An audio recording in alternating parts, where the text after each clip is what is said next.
महाबळेश्वरमध्ये स्थित आहे. रावण हा एक शक्तिशाली राजा असतो.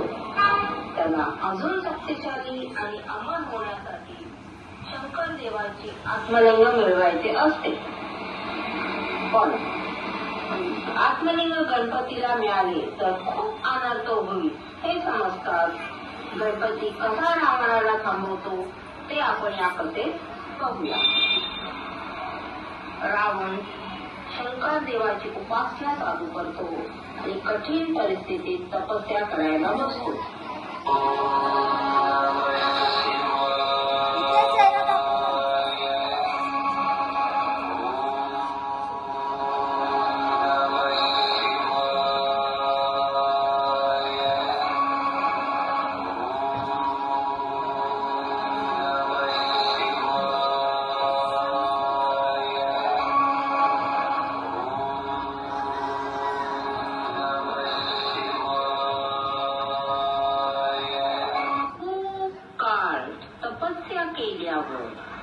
शंकर देव रावणाला प्रसन्न होतो आणि तू मला तुझ्या तपस्याने प्रसन्न केली आहे.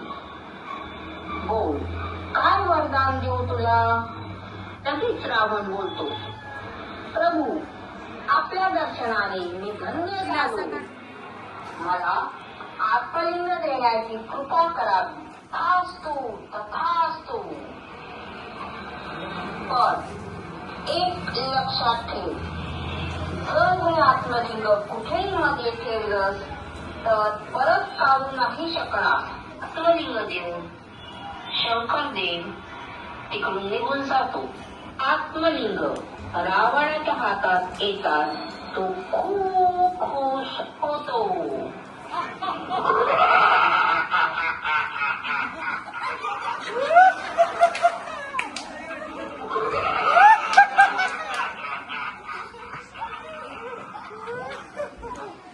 हसत तो लंकेकडे जायला निघतो.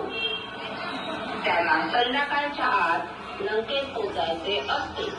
रावणाला आत्मलिंग मिळालं आहे ही गोष्ट सगळ्या देवांना समजते आणि म्हणतात, रावणाला कसेही करून थांबवले पाहिजे, नाहीतर खूप अनर्थ होईल. सगळे देव मिळून रावणाला थांबवण्याची कामगिरी गणपतीला देतात. रावण आत्मलिंग घेऊन जंगलातून लंकेकडे जायला निघतो. पण चालता चालता संध्याकाळ होते. रावणाला संध्यापूजा करायची असते, पण आत्मलिंग घेऊन पूजा नाही करू शकत आणि आत्मलिंग खाली पण नाही ठेवू शकत. तो विचार करतो, आता मी काय करू, पूजा कशी करू? तेवढ्यात गणपती तिकडे एका बालकाचा रूप घेऊन येतो आणि म्हणतो, आपण काही शोधताय का? आहे, पण तू हे लिंग थोड्या वेळाकरता पकड, मी पूजा करून लगेच येतो. पण हे लिंग अजिबात खाली ठेवू नकोस, ठीक आहे? पण मी 10 पर्यंत मोजणार आणि तेवढ्यात आला नाही तर मी हे लिंग खाली ठेवून देईन. ठीक आहे, ठीक आहे. पण गणपतीच्या हातात आत्मलिंग देऊन संध्या पूजासाठी निघतो आणि तेवढ्यात 1, 2, 3, 4, 5, 6, 7, 8, 9, 10. रावण 10 पावले पण पुढे गेलेला नसतो. तसेच तो मागे धावत येतो. तो खूप क्रोधित असतो. हे काय केलं?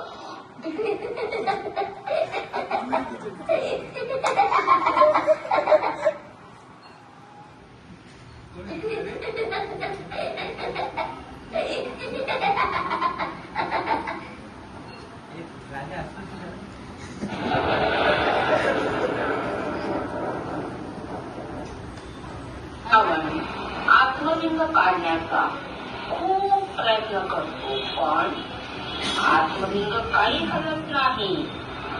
तो आपली पूर्ण शक्ती लावून लिंग काढण्याचा प्रयत्न करू लागतो, पण काहीही उपयोग होत नाही. खूप ताकद लावल्यामुळे लिंगाचा आकार बदलतो. लिंगाला गायीच्या कानाचा आकार येऊ लागतो.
हसण्याचा आवाज.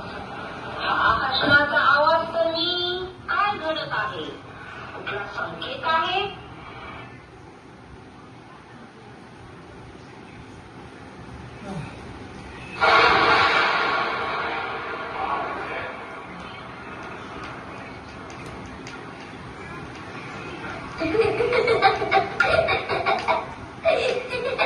गणपती बाप्पा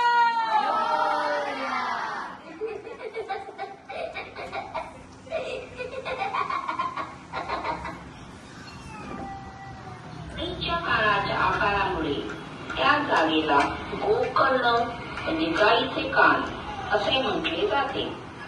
रावण हा एक बलवान शक्तिशाली राजा होता, म्हणजे तो एक महाबली होता, म्हणून त्या जागेला गोकर्ण महाबळेश्वर असं म्हटलं जातं. अशा प्रकारे गणपती रावणाला आत्मलिंग घेऊन जाण्यापासून थांबवतो आणि विनाश होण्यापासून वाचवतो.